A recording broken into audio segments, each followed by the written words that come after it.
Dear colleagues, good morning, good day. Sorry. We can start our seminar. Our speaker now, Georgy Sharygin from the Sina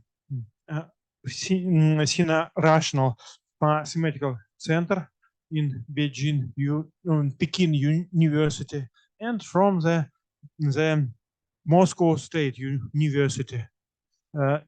Of course, title is a argument shift method. Yeah. Yes. Not Not on the usual algebras, but on the enveloping. Yeah. Okay. Let us start. Yeah. First of all, before I forget, I'd like to express my deepest gratitude for the organizers for inviting me here and giving me this opportunity to talk. Actually, it's my first time in BIMSA in Beijing, and I really enjoy being here. Thank you very much. Now, I'll still, even though they warned me to not to spend too much time on preliminaries, I think it is worth begin with something very elementary and with classical results. So I'll begin with the description of classical argument shift method.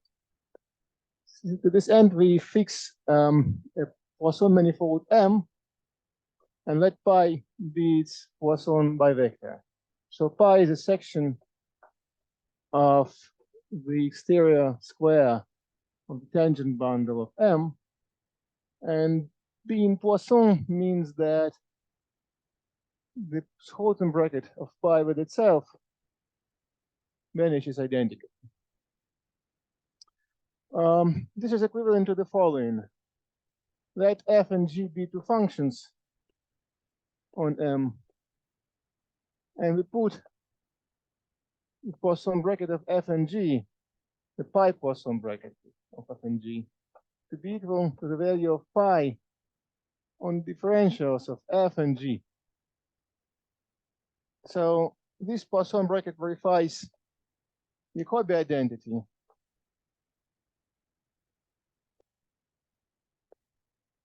If and only if this condition holds. So when we have this structure, when we have this Poisson bracket on the space of functions, we can define the center, the Poisson center of this structure of this bracket as the space of all functions on M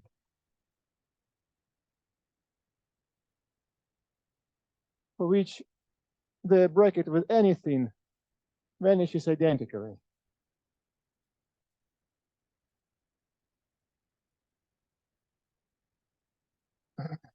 Of course, this is a subalgebra in the space of L functions. And this center can be quite non-trivial, and elements of the center are usually called Casimir elements.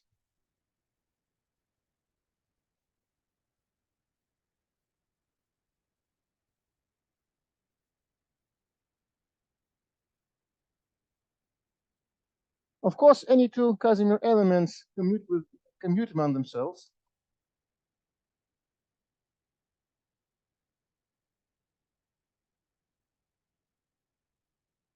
So this gives us some commutative subalgebra in the space of functions on M. Now, the argument shift method is a way to extend this commutative subalgebra to a larger commutative subalgebra, sometimes to maximum commutative subalgebra. In order to make this method going, to get it going, we need some extra piece of data. So let us fix a vector field psi on M.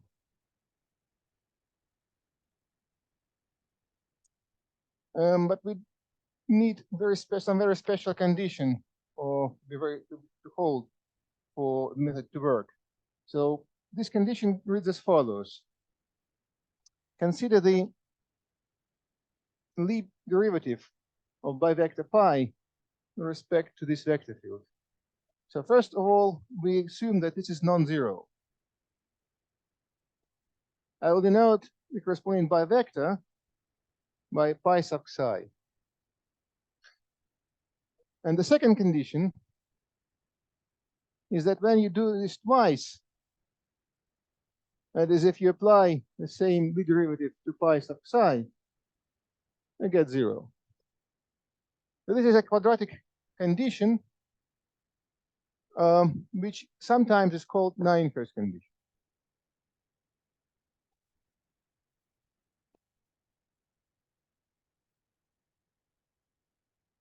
Why it is called Ninehurst, I'll explain a little bit later. So what is the purpose of having this condition?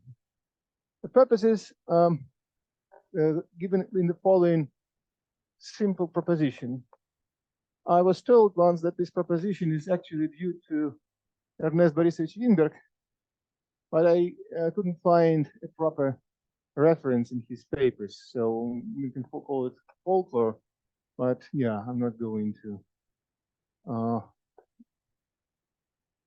take this responsibility. So the position is as follows. Let F and G be two elements in the Poisson center of M. Let P and Q be two non-negative integers.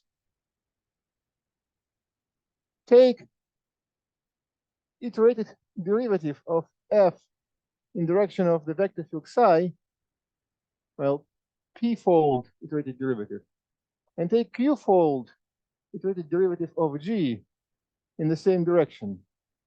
Then these two elements, these two functions will commute with respect to the Poisson bracket.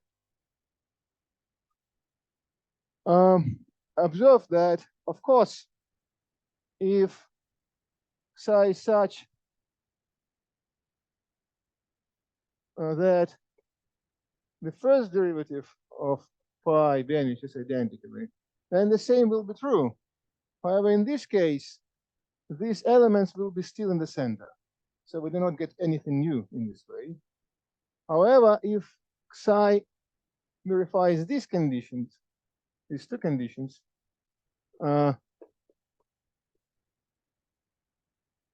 then what we get is a genuine commutative subalgebra, which is not a subspace in the center. The proof of this observation, well, it can be found in many different sources, but I'll give a short proof here, just for the sake of completeness first, and second, because this proof is so simple, so amazingly simple, and so universal, and there is a temptation to extend this proof from this classical commutative case to many other situations. So in order to show you how simple this proof is, I'll just sketch the first few steps of the proof. This proof is based on the following interpretation of these two conditions. Take the Poisson bracket of F and G and differentiate it along psi. Then, by the universal property of lead derivative, you will get the combination of psi applied to F commuted with G plus F commuted with psi applied to G. But then there will be a third term, which will correspond to the situation when psi is applied with the coefficients of bivector.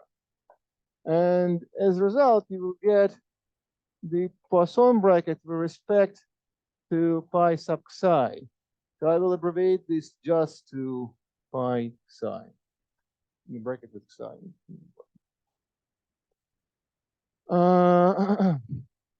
Now, this condition gives you the following result. You apply f and g, which you commute with respect to the derived Poisson by vector, and derive and apply psi to this expression. What you get is, in the same way, equal to the commutator of psi of f and g, but with respect to the derived by vector, plus f psi of g, again derived with respect to the derived by vector. No. And the third term will vanish identically, because the third term will correspond to the second derivative of phi with respect to psi. Now, if you substitute the expression for this element, now you can actually use this expression and put these two elements to the left. And now you can re-express this equation in terms of the original bracket. And that will give you a condition which will look very much like the Ninehurst equation, Ninehurst torsion equation. That's why this condition is often called Ninehurst condition. Now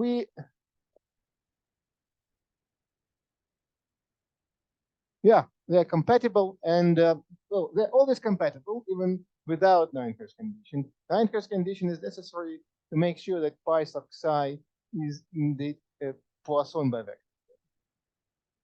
Yeah, but without this condition, they are always compatible, even without this condition. But we need this condition to make this Poisson. So this method is actually a particular case of the bi-Hamiltonian induction.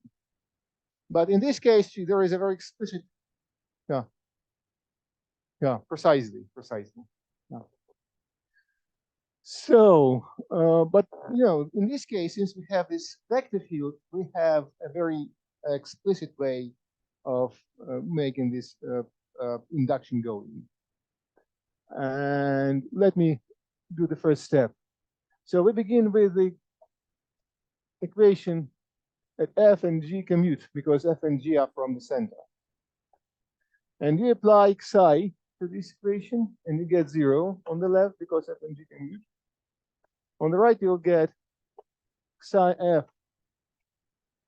g plus f psi g plus f g sub psi. So the first term is 0 because g is in the center. The second term is also 0 because f is in the center. And we conclude that this commutator is also 0. Next, we take two more equations. We take equation psi f g equal to 0 and apply the same construction. We get 0 on the left, and we have psi square f g plus psi f psi g plus psi f g sub psi. So the first term is 0, but we don't know anything about the second and the third term. Then we have one more equation. F psi g vanishes because, again, f is in the center. We get 0 psi f psi g plus f psi squared g plus f psi g sub psi. And the second term now vanishes because f is in the center. And finally, we have this condition, f and psi commutes with respect to the deformed vector by 0. We differentiate it and use the second line on the right. And that will give us psi f g sub psi plus f psi g, psi. No third term now. Now if we add this and this and subtract this, we'll get precisely twice psi f psi g equal to 0. So it means that psi f and psi g can be identical. And you see, we didn't introduce anything at all. It was just pure algebra. And now you can do the same reasoning by induction. It is remarkable that you can prove this by induction for all P and Q.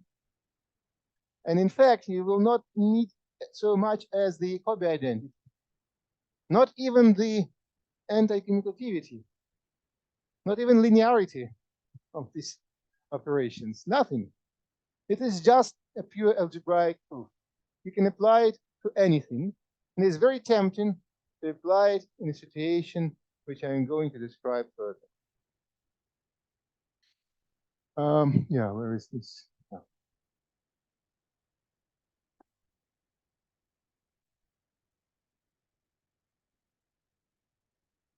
So that is the most general way in which this argument shift method appears. In my talk, I will further restrict my attention to one particular situation where the Poisson manifold is given by a dual space of a Lie algebra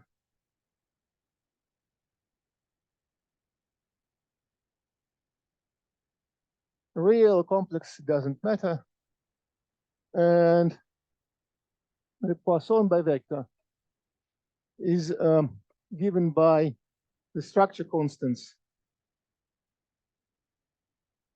on the on the algebra. Namely, if you have a basis E1 through En, then EB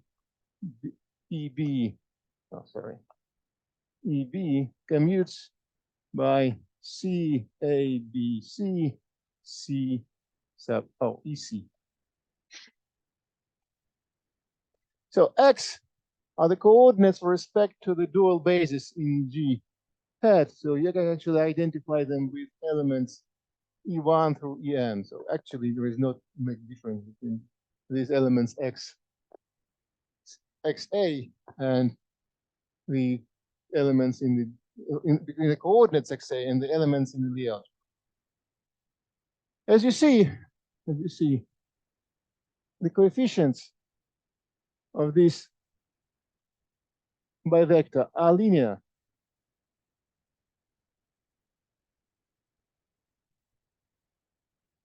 And hence, if you take psi equal to constant vector field, psi A d over dxa, then lambda, the derivative of phi with respect to psi will have the coefficients equal to psi c CAB c, sum over c is understood, right?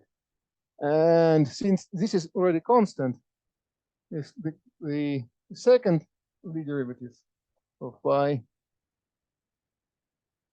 will be identical to 0. So this is a particular case, and this is actually what they call eponymous case, because the original paper where the argument shift method was described was named in this way, was the paper by Mishink and Fomenko in 1978 or 1979, I don't remember, where they considered this the situation I just described.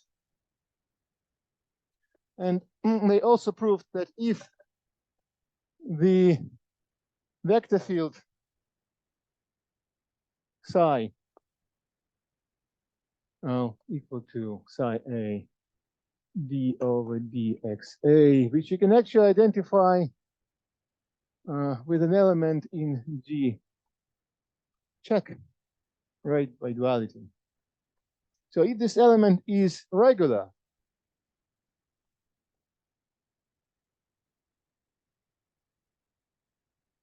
then in the sense of Lie algebra theory. In this case, regularity means that it actually let the remember the dimension of its annulator, the dimension of its what we call this isotropic subspace is minimum possible.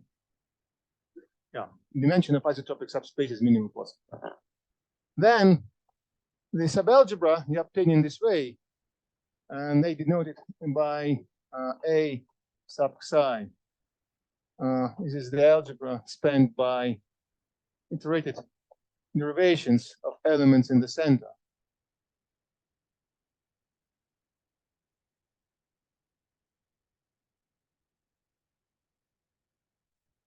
Is maximum commutative.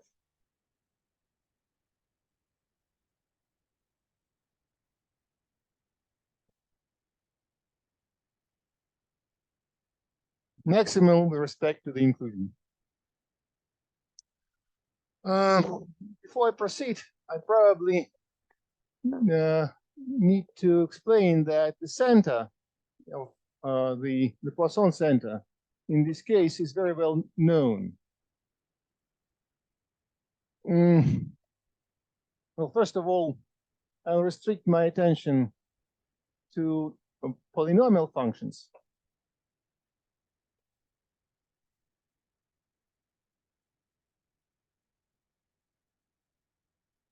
And polynomial functions can be identified with the space of symmetric elements in the tensor algebra of G. Then the center will be equal to a subspace of G invariant elements in this algebra. Actually, the same is true for C infinity, but I prefer to work with this. And G is the Lie group associated with G, G. And one can describe these central elements in many situations very explicitly by giving generators of this algebra. So this algebra, the center, is usually a free commutative subalgebra. I think it's free for all classical Lie groups, for all classical Lie algebras, and I haven't well, probably, I'm not sure, but probably there exist some counterexamples where it is not free. But in all situations where which we will meet, it will be free commutative subalgebra, commutative algebra. And in particular, if G is equal to GLN, GLD, which I'm going to treat further, in this case, there is a very explicit description of the center.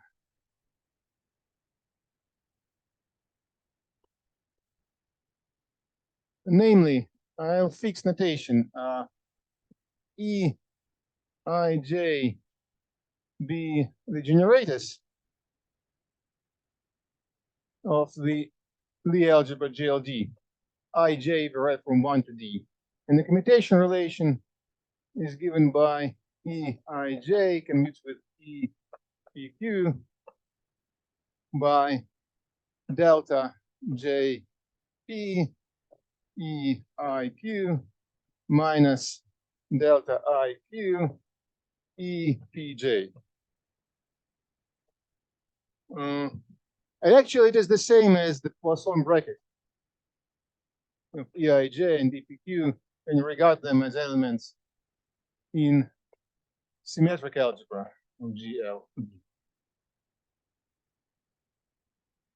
In this case, it is convenient to consider the matrix L of generators is the matrix of generators, square D by D matrix, with elements with coefficients in SGLD. Then, when we take the determinant of L minus lambda times identity, we have up to the sign the coefficients CK of L lambda K, probably better to say D minus K. Now, the generators here are just the elements. Well, I write K for either real or complex numbers, are just elements C1 through CD of L. They are the generators of this.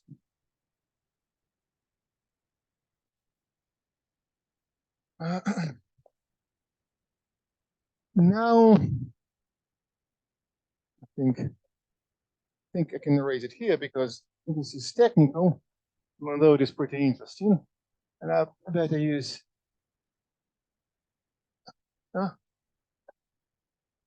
I see. Now, the basic idea which everything began is, I actually started thinking about this in 2014, almost 10 years ago. The original idea was the following. Observation, or actually, for every Poisson manifold M with Poisson structure, phi, Kansevich in 1997 constructed this star product in the space of functions on M with formal variable H bar, which is associative.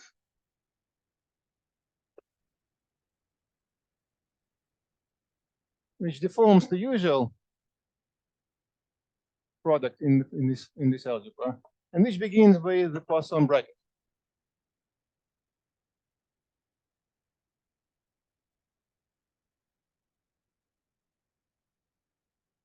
The existence of this star product has been long conjectured by various people, and in 1997, the final construction and final by Kansevich, it's just one of the results in this paper. And the first thing which Andrei Konev actually asked me in 2014 was whether it was possible to use some methods of deformation theory of Kansevich construction or something like that to transfer this very simple construction from the Poisson by the Poisson space, Poisson situation, to the non-commutative situation. So it was 2014. It took me a couple of years before I realized it was actually much more than I was able to do. Because actually, this, I told you, this is, surprisingly simple. It is actually, there is a temptation to assume that something like this will hold for arbitrary associative algebra, because you don't need anything. You don't need so much as skew commutativity of the product, anything, just whatever. However, if you try to use standard methods of deformation theory here, you'll see that there is something odd happening. Actually, you don't have the cohomological interpretation of this nine-test condition.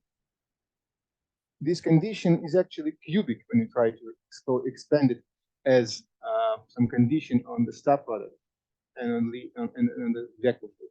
It is not quadratic when it's cubic. Whatever you do, it is cubic, and I don't know how to push it back into the world of cohomology theory. I was pretty desperate to find anything in this direction when suddenly in 2019, I met Pavel Safonov and Dmitry Gurevich, and they told me that at least in case when M is equal to GLD, check, they have system of operators.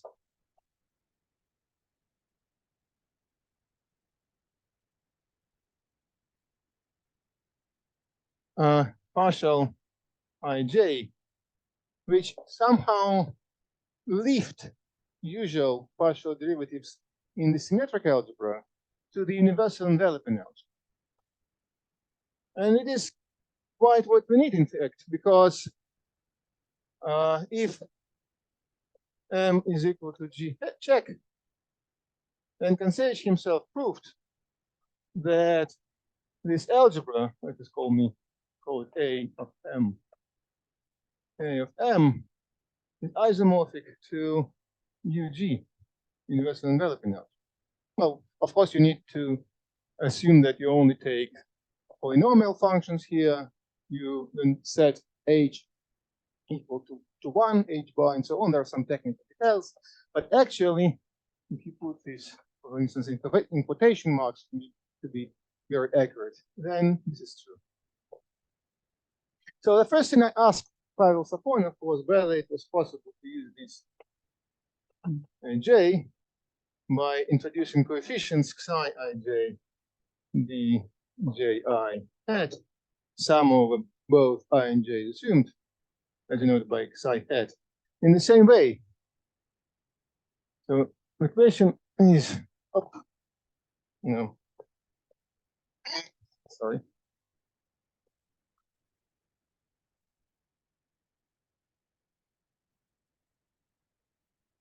Question is, take this psi hat on universal GLD to universal GLD and take arbitrary elements F and G in the center of UGLD. Then is it true that the commutator of psi hat to the power p applied to F with psi hat to the power q applied to G is identical to 0? You see, this is quite this question is quite well based, because actually the center of universal enveloping algebra UGLD is known. It's actually this is true for any universal enveloping algebra. It is just the center, the Poisson center of GLD. The same here. It is well known fact. So on the level of the centers, we have this identity in some sense. And now we try to extend this by using psi hat instead of psi, usual psi, to obtain some maximal commutative subalgebra in UGLD. So Pavel, when we met, Pavel tried to do some computations. He's pretty good in computations. And he said that, yeah, he tried it several times, and it always commutes. It always commutes. So it was a hint that something was there, and I tried to prove this. It took me 2 years, me and my PhD student, Y.Ikeda, and we finally managed to prove this this summer. So the remaining part of my talk will be about the details of the proof and details of the construction of these quasi-derivations dij hat.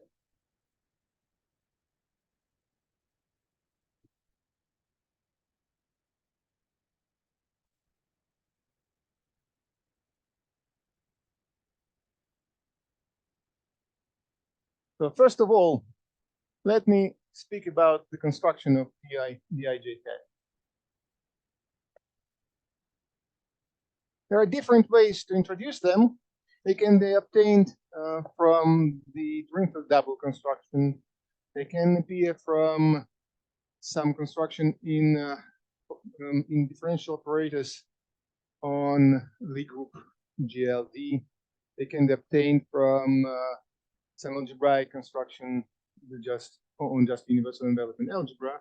So I'm going to give you the most straightforward, the most naive way of constructing them, and maybe later describe a couple of other properties.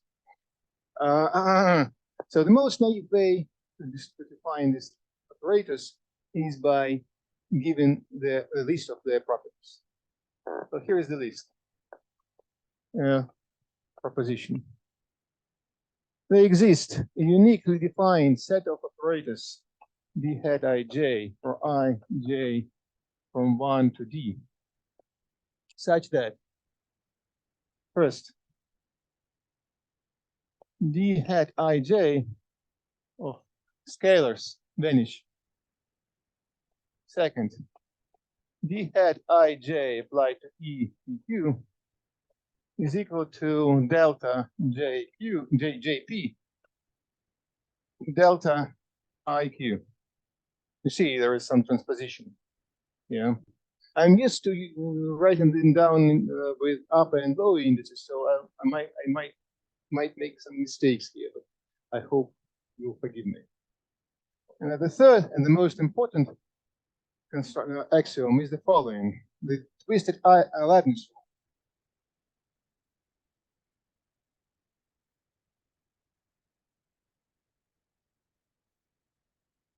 Take d hat ij and apply to the product of f and g.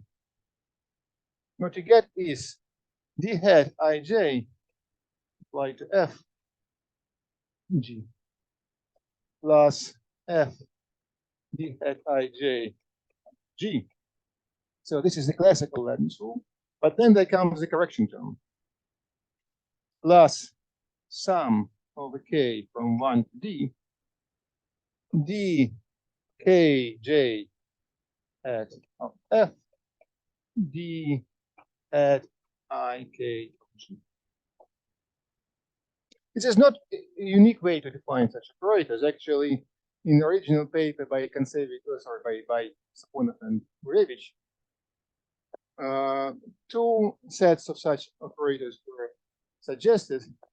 The second set was given by Bar, and DIJ was noted by DIJ Bar, and they verified the same set of conditions, except for the last one, where the last term looked like d bar ik f d bar kjg, but minus in front. See? No. What? Yes, f and g are from the universal envelopment. No. Oh, yes, I didn't define the universal envelopment algebra. I'm sorry. I hope that everybody knows this.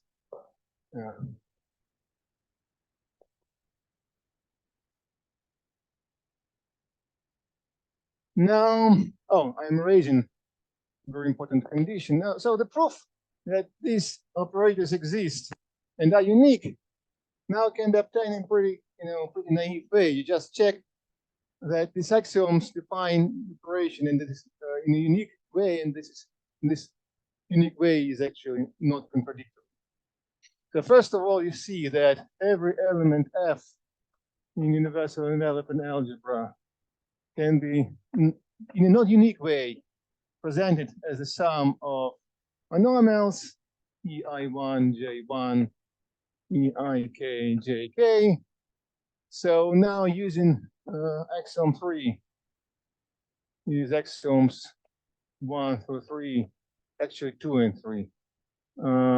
You define head on such monomial under the condition that there is no relation verified by eij's, right?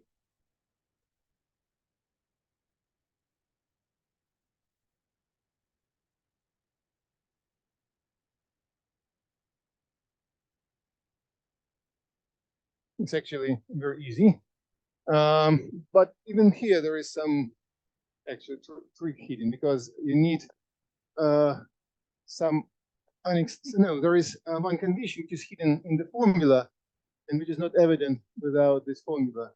This is the condition that this operation of extending of multiplication, this way, of the separator is actually co-social. So this formula is co-social. In general, if you just try to find this formula for some generic elements in universal enveloping algebra, you can get into trouble.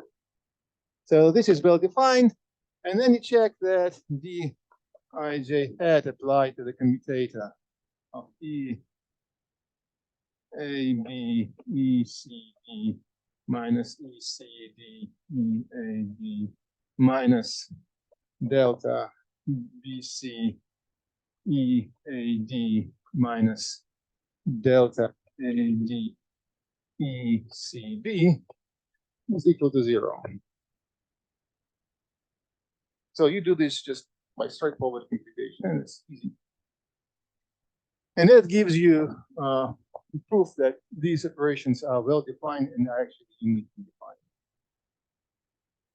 I think it is probably proper time to give some other definitions. So the other definitions, which I'm not going to explain, but I'm just going to give them because they are central for my talk. These operations are central for my talk, and maybe some people will get interested in these operations. How much time do I have? Oh, okay. That's more. Oh, perfect. So let me give you a couple of other definitions of these operators. So first definition is very algebraic. First algebraic.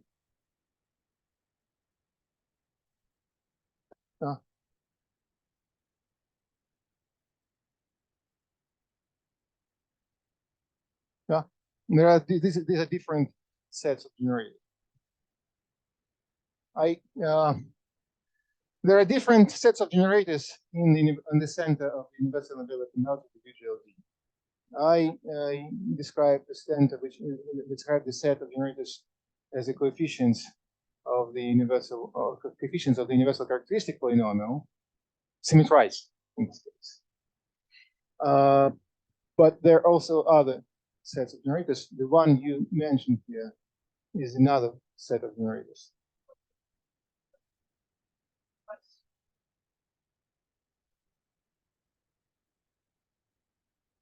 Yeah.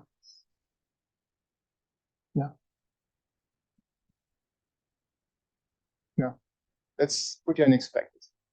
Let's say that, well, it is, as far as these generators are concerned, okay, I think it's probably time to give some digression, make some digression. I still need this. Before the digression, whether the algebra, the argument shift algebra can be raised to commutative algebra in the universal enveloping algebra was first asked by Winkler. It's definitely his question in 1991. Through the 90s and beginning of the 2000s, there were several papers in which this question was answered positively by various authors. First, there was a paper by Nazarov and Bolshansky, where they constructed the quantum argument shift algebra in UGLN and other universal enveloping algebras using their theory of Youngians. Then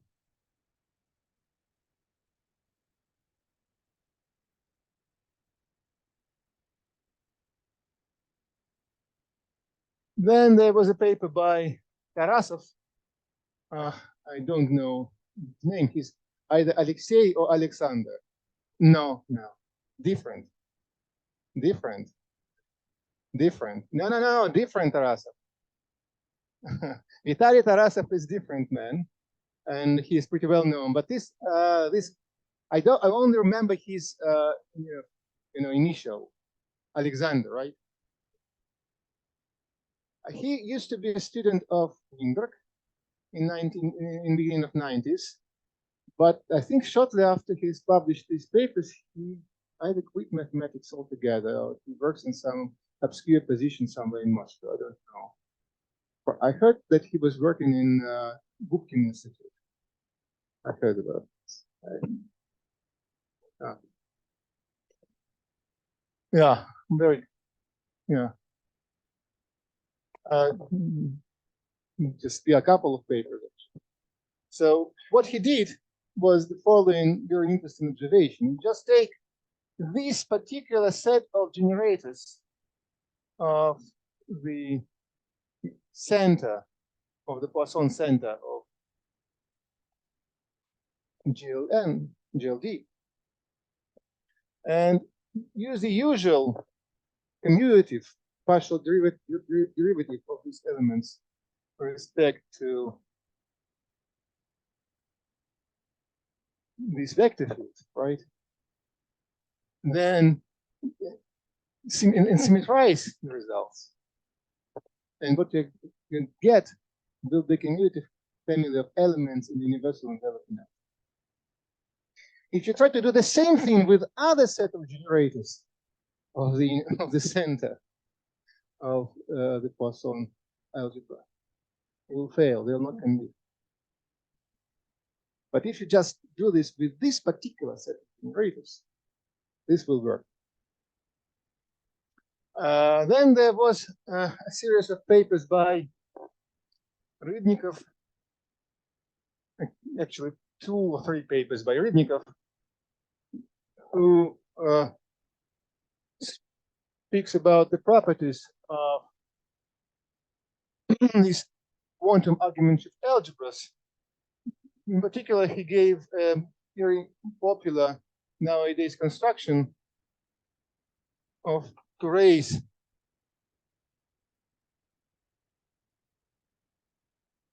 the elements, to raise the algebra from symmetric of G to commutative subalgebra in universal enveloping algebra. This construction is pretty elaborate, actually. It uses such things as the Kac-Moody algebras on critical level. And it is based on the fact that Kac-Moody algebras on critical level has a large commutative subalgebra inside them, so-called Pagan-Frankel center. So Lyonya managed to construct a map from Kac-Moody algebra to universal enveloping algebra, which would send elements in Pagan-Frankel center to some elements which will, lie above the generators of this type in the universal enveloping algebra. And but for us, the most important is his other paper, where he proves the uniqueness of this quantum argument shift algebra. Even before the existence of quantum argument shift algebra was known, the uniqueness of this algebra was, proved.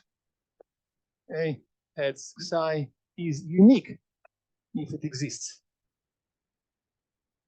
and coincides with the centralizer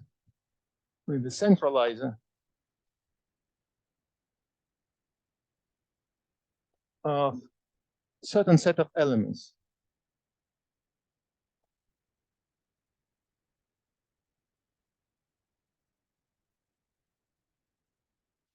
So since we know that this algebra exists, we conclude that this centralizer is in fact commutative subalgebra. And that's precisely how we proved the full theorem. We showed that if you take elements F and G in the centralizer So not in centralizer, in the center of UG. And by induction, psi hat P of F will also be in this centralizer of these elements. So I don't know if I have time to prove this, but here's the main idea. Just take the particular list of elements described by Rybnikov and prove by induction that the elements F in the center, when you apply psi to these elements, they remain in the centralized. Which is the most interesting thing. It is that if you take psi hat and apply it to the algebra A at psi, it will not be inside A. The central elements will have this property. But if you take their products, the elements will go away from the same algebra. You know, something unexpected.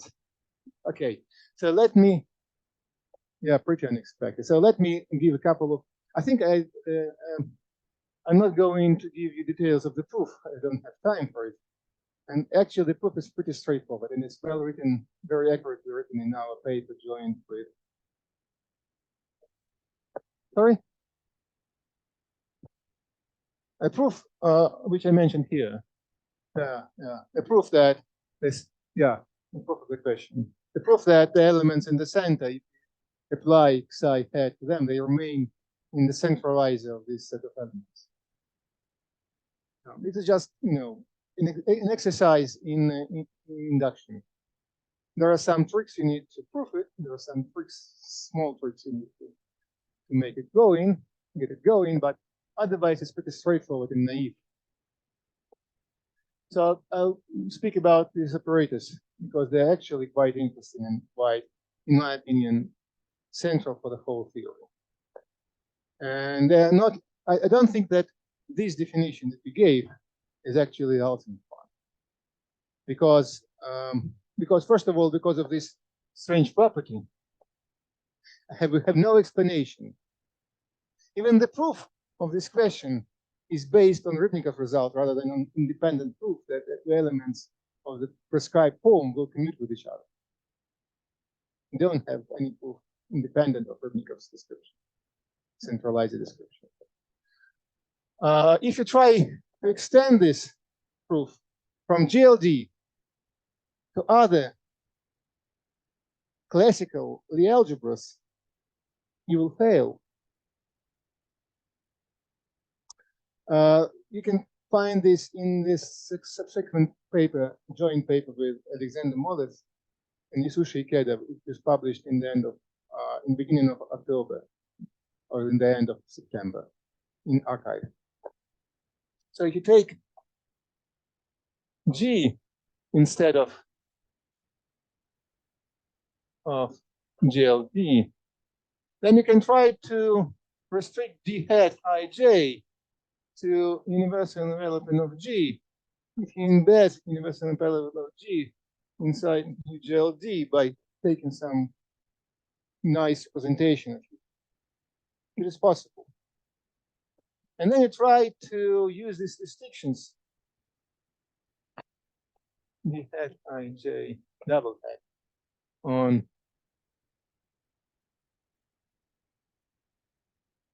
universal envelopment of G.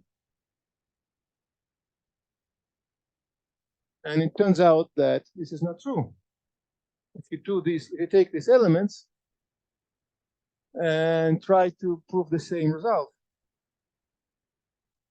it will fail. However,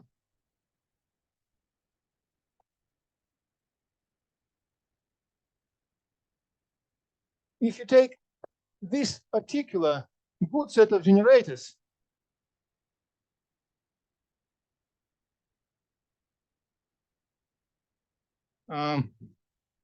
and their generalizations in UG are chosen,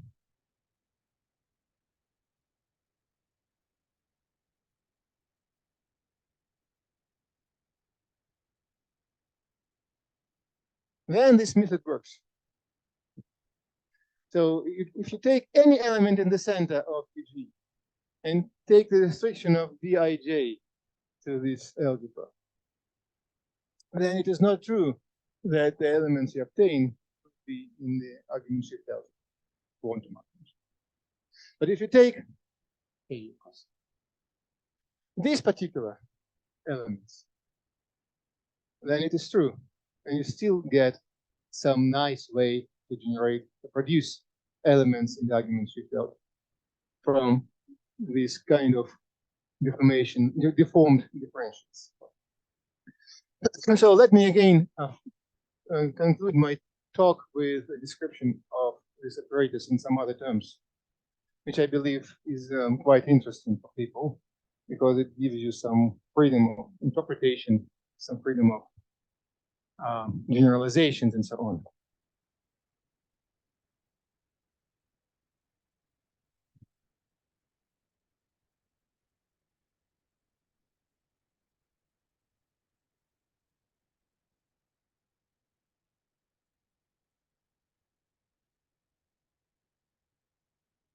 So first, consider the map from universal development algebra UGLD to the matrix algebra of D by D matrices with coefficients in UGLD, given by just sending every F into the algebra, into the matrix,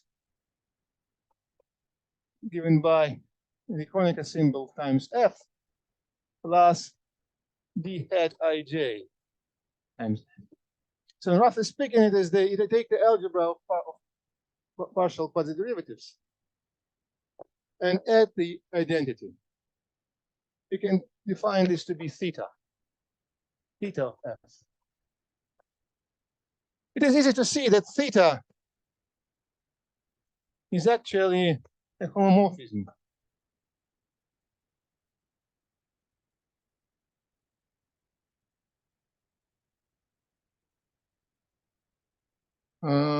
Now,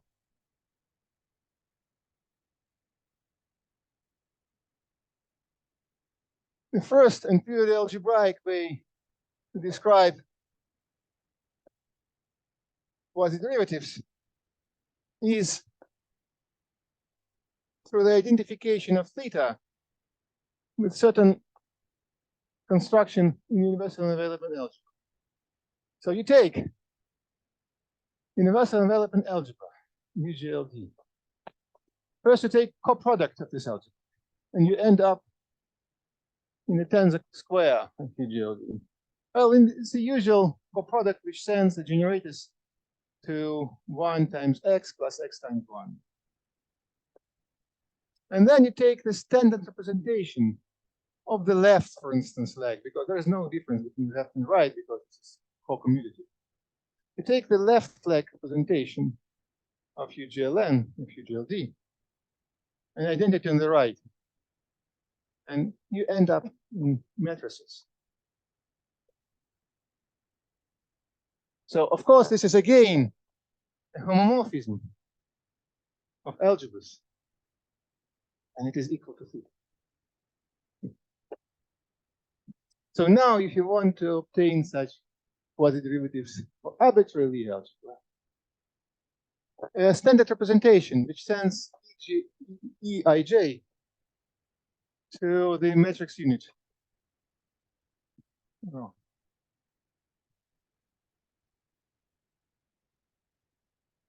So you can actually do lots of tricks here. For instance, you can modify the representation.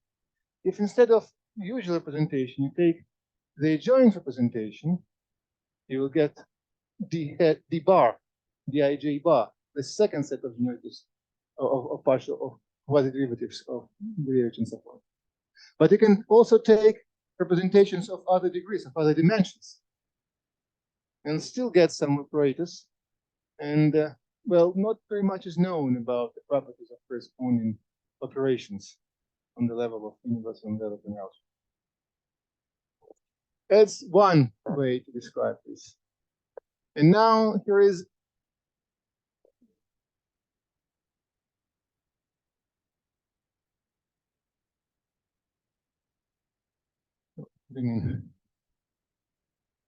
Well, then you just identify. You can actually identify. The theta is one of the thing which I defined at the above.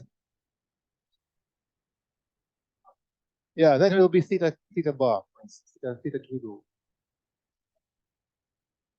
It will. I don't know if it produces some commutative subalgebra. I haven't had so much as tried, but evidently there will be something there, because I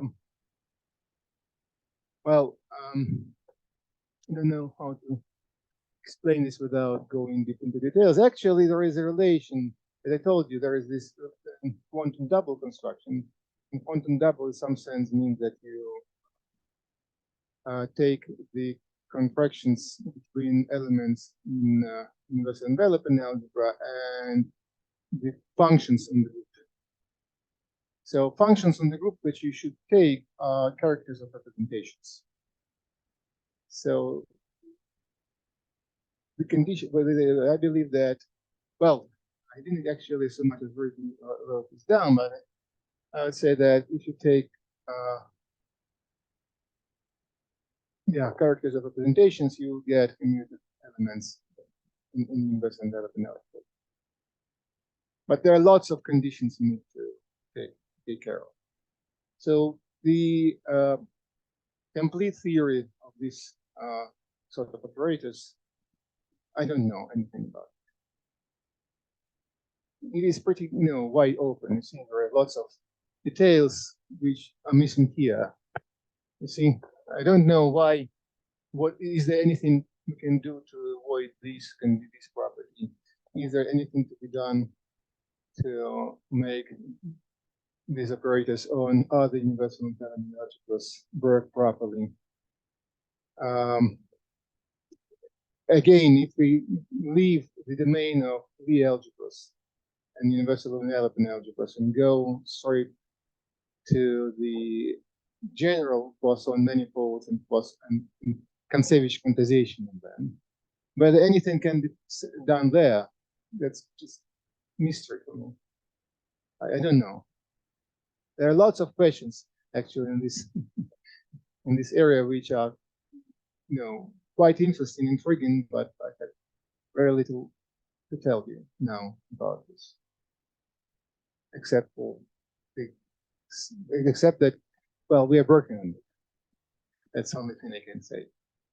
But I think just to make sure that people will understand the possible directions in which this can go on, I'll give two more constructions of this.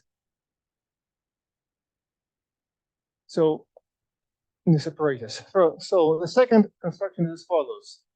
I told you there is a symmetrization map of Poisson-Karébrekov-Witt, which identifies symmetric algebra with universal enveloping algebra, actually as vector spaces and as G modules, not as algebras. Let us take the composition.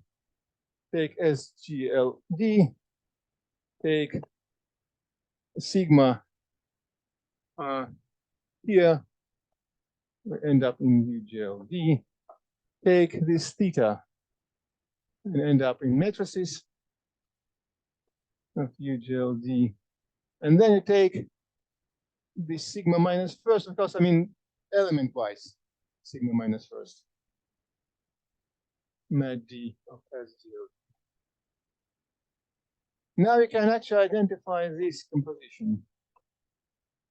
It's remarkably simple, again. Take the matrix of usual partial derivatives. Usual partial derivatives on GLD. Take exponent of this matrix. And let's precise this error. So the question is what you obtain. Sorry? What delta? No, not delta hat, as usual partial. Yeah. So what you can obtain if you choose some other differential operators of this sort is quite an open question. And there can be something quite interesting because it is the way people obtain Dufour isomorphism.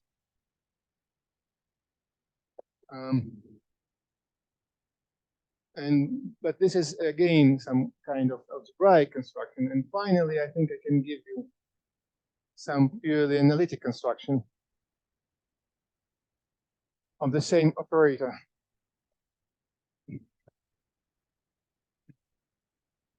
So to this end, I need to identify UGLD with a set of left invariant differential operators on GLD, polynomial differential operators. So I embed GLD into, the Euclidean space of dimension d square in the usual way. And then in respect to these coordinates, I can consider polynomial differential operators. And GLD will act on this operator, of course, by left and right translations. So we will choose left invariant part. And identification of UGLD with this space is equivalent to identifying the elements in the Lie algebra GLD with the left invariant vector fix on the Lie, nothing else. So for every element D in diff in the space of differential operators, we can, of course, represent it as sum of a certain set of indices alpha, F alpha times D alpha, where D alpha is left invariant. Just the standard thing from the Hopf algebra. So take any element, you decompose it into a left invariant part and then some coefficients which make it not left invariant. Now take any element F in the center of UGLD.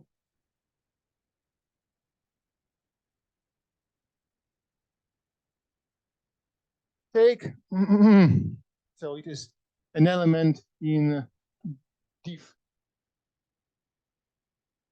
GLD, actually bi-invariant elements. And take the function trace function on the group GLD, just a function, trace of the matrix. But functions are differential operators of degree 0, as you know. So we can take the commutator of F and trace. And we decompose it in this form.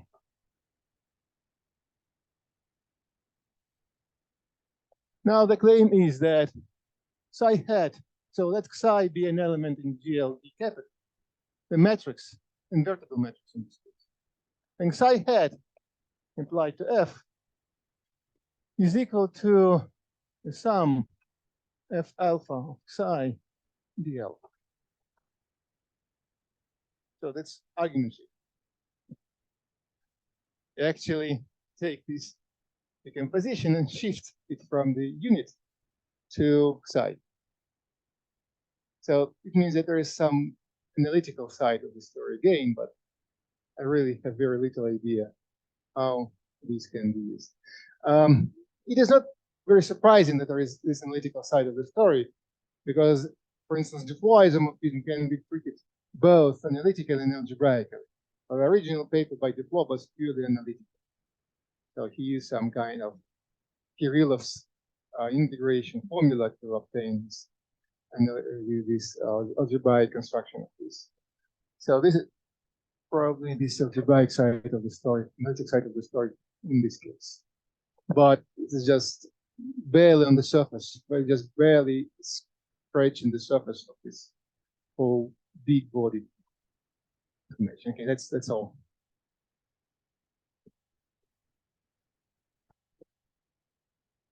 Okay, any comments, any questions? Andrei, no. Okay. From the Zoom. No. No questions. Okay. Let us thank our speaker again. Thank you very much. Very nice talk.